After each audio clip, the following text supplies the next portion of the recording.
We win this game the Arsenal way. Like, there's only one way that Arsenal win, considering, always in the Carabao Cup. There's only one way that Arsenal win, and that is the blimmin' hard way. It's always in the Carabao Cup. We always make it very difficult for ourselves. Welcome back to Analysing Arsenal, where in today's instalment, I'm going to be bringing you my thoughts to the game at the Emirates Stadium in the Carabao Cup between Norwich, where we have got ourselves a 2-1 win after extra time, courtesy of new boy Nikita. I think that is how you say his name. Let me know in the comment section below, because I've absolutely crucified how you pronounce his name. But Nikita got us 2 goals, scored the first one in the 85th minute and scored the second one in the 95th minute after going to extra time.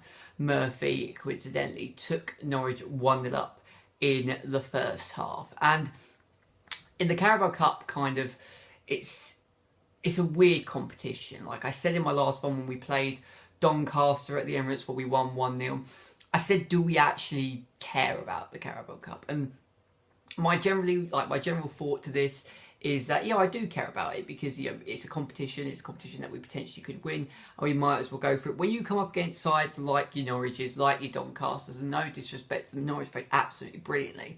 You understand why Arsene Wenger would rest some of his big players, potentially, and particularly with the game in the Premier League on Saturday against Swansea on the horizon. You're not going to play your full and your strong, solid side. And coincidentally, kind of leading into that, he plays Olivier Giroud, Theo Walcott, Jack Wilshere, Mohamed El Neni. So he's playing players that are not your first team regulars, but have experience and can do a job for you. So I completely understand the team selection. I completely agree with it 100%. And it was a team capable of getting a win. And looking at the stats, really, I only managed to get the highlights of the game. But my general feeling looking at it is that we had 57% of possession. Norwich had 43. We had 26 shots, 10 on target. Norwich had 13 4 on target. So even though we dominated on the shots, it was a game where, and also looking at the highlights, it was very much stop and start. In the first half, Norwich controlled the game brilliantly, absolutely brilliant. The goal they scored is just perfection. They win it back in the middle of the park, and it's just a straight ball, a solid ball that goes down to Murphy, and he's onside, and he times his run to perfection. It's probably a world-class, top-quality run that kind of your best striker in the Premier League would make. And he times his run to perfection, stays onside, gets into space. He's one-on-one with Macy, and he just chips it up and over, and it's really cheeky, really commendable, and just a solid goal, really superb goal that Norwich scored. And they were absolutely brilliant. They nearly made it 2-0. Macy had to save a really good shot once again from Murphy. And you could argue in that first half, Norwich were on top and doing well. And for them, it's a big game because it's a cup final to them. Norwich aren't going to win kind of the FA Cup. I mean, they might do, but this is probably the biggest chance they've got of actually doing well and winning a competition. So to go 1-0 up and to play really well and to cause Arsenal problems and potentially to be in a position where they could go 2-0, 3-0 up, hats off to Norwich, because that is great, particularly at the Emirates. And then in the second half, we started creating chance after chance. Norwich had a couple of chances. It was a very stop-start game.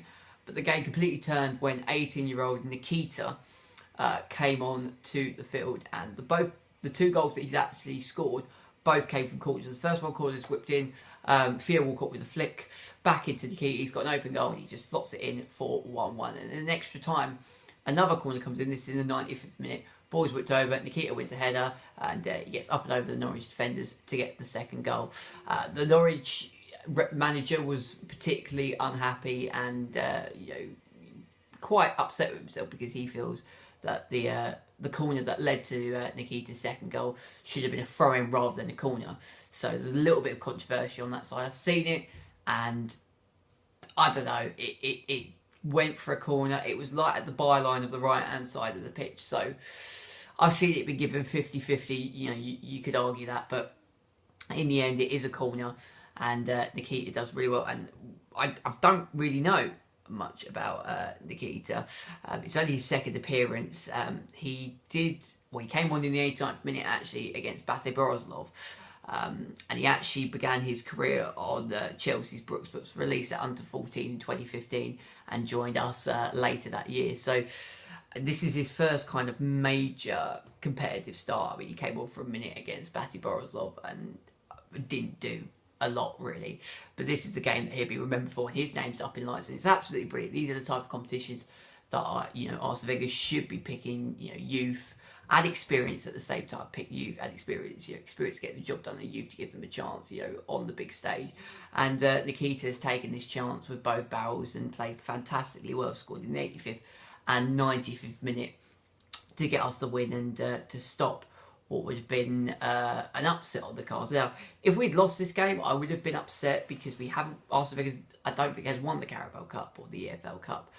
He got to a final in 2011 against Birmingham, and we actually lost that. So I would have been unhappy because we should do well, at least get to the semi-finals, final of this competition.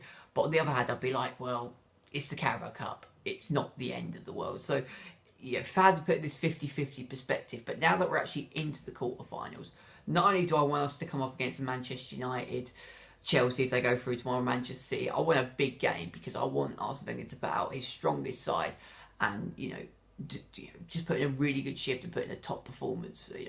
Personally, I'd love to see us go up against just a huge team, or come up against a lesser team and then bag ourselves a place in the semi-final. But we're only, if we win the quarter-final and then win the 2 semi-final games, we're 4 wins away from winning this competition. So if the youth and experience is working, we've got slender wins against Doncaster and Norwich. So if we come up against a lesser team, so from the Championship or lower Premier League, then continue with this youth and experience. But if we come up against a big team, play your strongest side and really go for this competition, take it by the scruff of the neck, we can add another trophy to our cabinet, and you never say no to that. It's a competition that it's not the end of the world. It's not the be all and end all. It's not a competition where you think it's great to win this. It's only kind of really matters when you actually get to the final. But we're into the quarterfinals. We're into the last 8. We haven't been there for the last 2 seasons. We've been knocked out at this stage for the last 2 consecutive seasons. So I'm looking forward to seeing who we're going to get in the draw. We can sit back, relax, and credit to Nikita. It's great that for a youngster to come on and make a name for himself. I'm really proud of him. Norwich played really, really well. Credit to them, and they were unfortunate that they lost in this manner. But in the end, we have a star youth man getting the win and saving Arsenal in the process. That's really all I'm going to cover for this game. It was a game really which Arsenal won it the Arsenal way, really. Thank you so much for watching. Leave a like if you've enjoyed. Subscribe to the channel if you are new around here. I've got lots of great content on your way, so stay tuned. This is going to be a very exciting time for my channel. And also, thank you for the support you're showing on analysing Arsenal. This is DJ Bagpuss signing out. Until next time, I will speak to you then. Take care and see you later. On to the Carabao Cup quarterfinals we go.